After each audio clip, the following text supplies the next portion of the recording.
Hello friends, welcome to my channel Homi Guru vlogs. कैसे हैं आप सब? आई होप आप सब फिट होंगे, मस्त होंगे। तो चलिए जी, आज के व्लॉग की स्टार्टिंग करते हैं। तो ये व्लॉग है करवा चौथ से 3 दिन पहले का। मतलब कि ये 7 तारीख का 8 तारीख का व्लॉग है। इस दिन मैं मेहंदी लगवा रही हूँ। तो छोटी छोटी सी बच्चियाँ हैं, तो उनकी मदर मुझसे मिली थी एक बार और उन्होंने मेहंदी लगाई हुई थी। तो तभी मैंने उनसे कहा था कि किसी ना किसी दिन आपकी बेटी से मेहंदी ज़रूर लगवाऊंगी। तो चलिए आपसे मिलवाती हूँ। बता बेटा।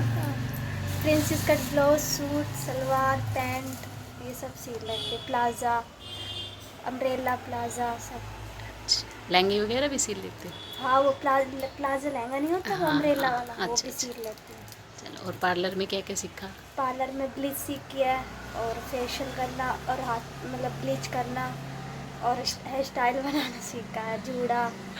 और चलो, बेस्ट ऑफ लक, अच्छे से करो और इसको अपना करियर बनाओ, ठीक है।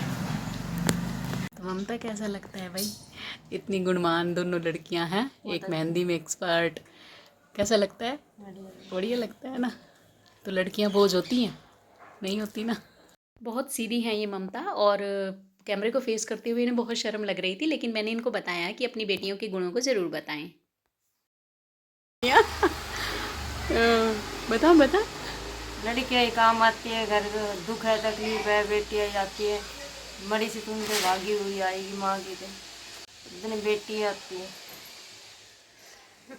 और ये देखो, दोनों एक से बढ़ के एक है। एक मेहंदी में एक्सपर्ट है, दूसरे की स्टिचिंग का भी अनुभव किसी दिन दिखाएंगे आपको या पार्लर का।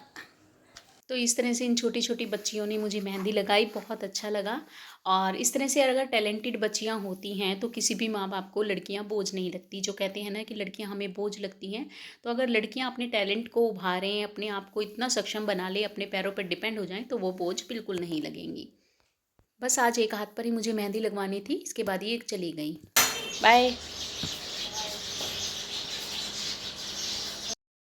तो अब ये मैं अंदर आ गई हूँ, और ये चीनी है और नींबू है। उस बच्ची ने जिसने मेहंदी लगाई थी उसने बोला था लगाने के लिए। हालांकि मैं ये लगाती नहीं हूँ, क्योंकि आजकल कलर वाली मेहंदी ही ऐसी होती है कि केमिकल के कारण उसमें खुद ही काफ़ी अच्छा रंग आ जाता है। पर उस बच्ची ने कहा था तो मैं ये आज लगा रही हूँ। मैं हल्के से वैसे हाथ को झाड़ लेती हूँ मेहंदी को, और फिर उस पर कहीं देर तक पानी नहीं लगने देती, उससे भी बहुत अच्छा कलर आ जाता है। तो बस जी, ये है नेक्स्ट डे का व्लॉग।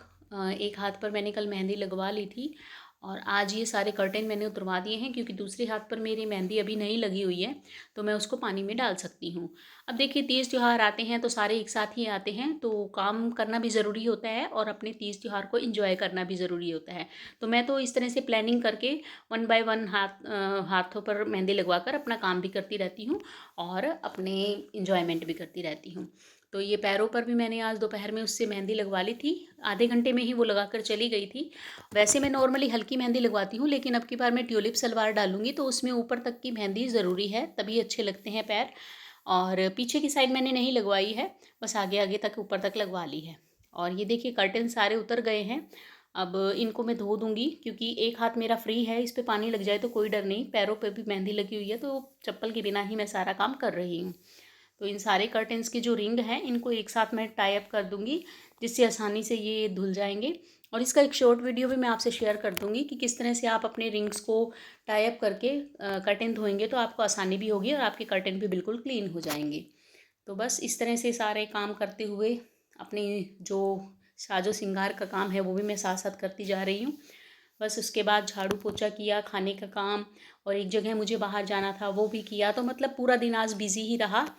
और रात के टाइम पर अब ये खाना वाना निपटाने के बाद मैं लगा रही हूँ दूसरे हाथ पर मेहंदी। पूरा दिन की थकी हुई हूँ तो नींद तो बहुत आ रही है, लेकिन अगर दूसरे हाथ पर मेहंदी नहीं लगाऊंगी तो अच्छा सा नहीं लगेगा। क्योंकि एक हाथ पर अच्छे से डिज़ाइनिंग से मेहंदी लगवा दी है, तो ये एक डिज़ाइन बना रही हूँ जिसमें एक लेडी है जो चाँद देख रही है। तो बस मन तो कर रहा है बिल्कुल जाकर सो जाऊं।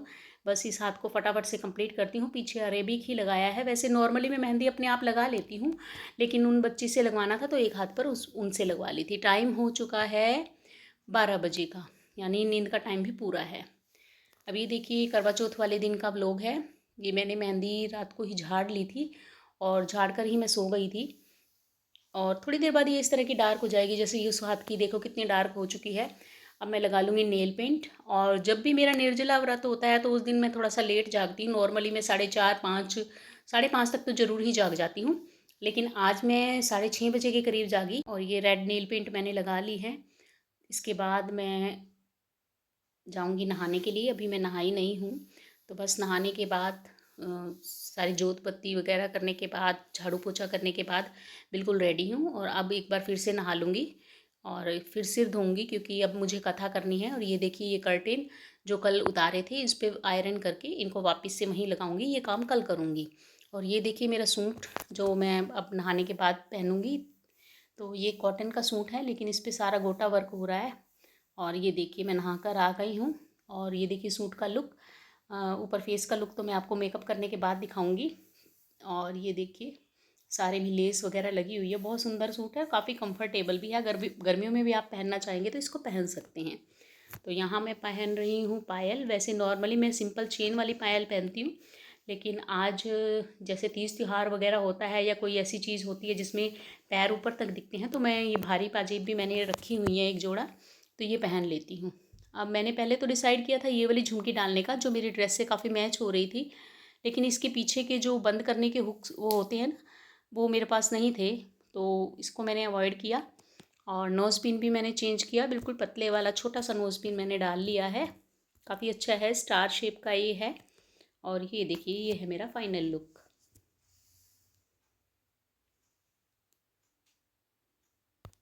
ये यहाँ पर देखिए मैंने पंजाबी जूती डाली है, पाजेब डाले हैं।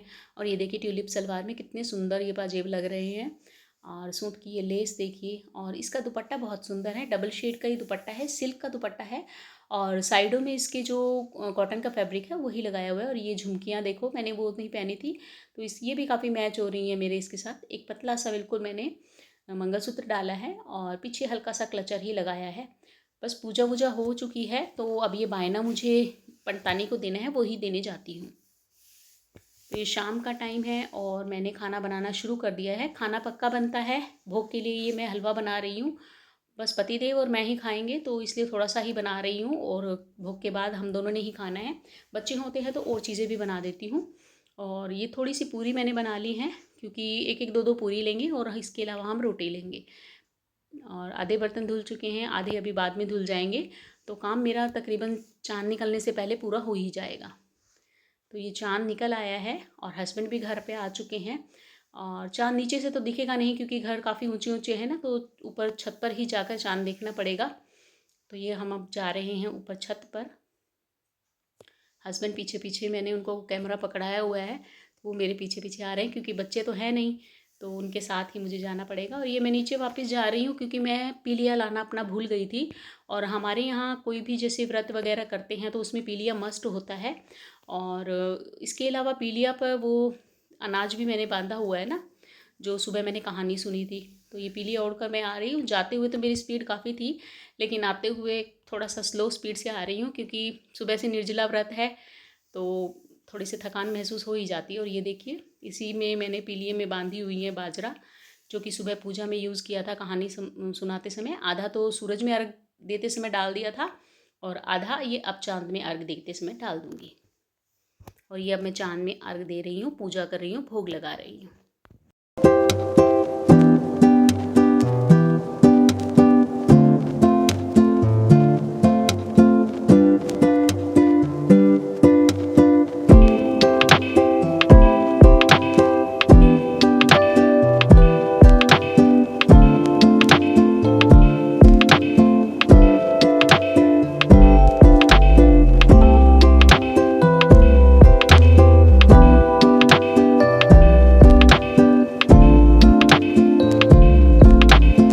अब अर्घ दे दिया है, अब मैं जा रही हूँ नीचे। तो मैं थोड़ा सा हस्बैंड से पहले पहले जा रही थी, तो ये मजाक कर रहे थे कि भूख शायद ज़्यादा तेज़ लगी है, इसलिए जल्दी जल्दी आप नीचे जा रही हैं। और खैर ये हकीकत भी है, पूरा दिन कुछ ना खाने के बाद जब चाँद को अर्घ दे देते हैं, उसके बाद थोड़ा पेशेंस कम हो जाता है। और व्रत खोल कर खाना खाने का तो मन सभी का करता है। तो चलिए पहुँचते हैं नीचे। और नीचे जाने के बाद सबसे पहले तो मैंने भगवान जी के आगे हाथ जोड़े और पतिदेव की लंबी उम्र की कामना की। उसके बाद हमारे जो सास ससुर हैं उनके सामने हाथ जोड़े, परिवार को सुख शांति देने की, पति को लंबी उम्र देने की, प्रार्थना उनके सामने की और फिर बारी आई पतिदेव की। फिर उनके पैरों में, जिनके लिए पूरा दिन के लिए व्रत हम लेडीज़ रखती हैं, उनके पैरों में हमने धोक ली और उनसे आशीर्वाद लिया। तो इस तरह से मैंने बनाया अपना करवा चौथ। बस आप लोग कैसे बनाते हैं ये मुझे कमेंट करके ज़रूर बताना। और अब चलते हैं किचन में, दिखाती हूँ। खाना बिल्कुल रेडी है, लेकिन उससे पहले मैं अपना व्रत खोलूँगी। तो व्रत हमारे यहाँ ये जो करवा रखे रहता है इससे खोलते हैं। तो इस करवे का छोटा सा टुकड़ा मैं हस्बैंड को पकड़ा दूँगी, क्योंकि सारा जूठा नहीं करेंगे, तो इतने से टुकड़े से ही व्रत खुल जाएगा। तो ये करवा मैंने खा लिया है, साथ ही पानी भी पी लिया है। तो इस तरह से हमारा करवा चौथ का जो व्रत है वो खुल जाता है। इसके बाद खाना खा लेंगे। तो फ्रेंड्स, अब मैं खाऊंगी खाना। और आप मेरी आइज़ देख रहे होंगे कि काजल कितना ज़्यादा बाहर निकल रहा है। एक्चुअली मेरी आंखों में होता ही है, कितना ही ज़्यादा अच्छा काजल ले लूँ मैं, ये निकलता ज़रूर है। अगर आपके पास कोई अच्छा काजल हो तो मुझे कमेंट करके ज़रूर बताना, जो कि आंखों से ना निकले। तो ये थी मेरी आज की वीडियो। कैसी लगी आपको मुझे कमेंट करके ज़रूर बताना। वीडियो अच्छी लगी हो तो वीडियो को लाइक करना, चैनल को सब्सक्राइब करना और ढेर सारे कमेंट करके मुझे ज़रूर बताना।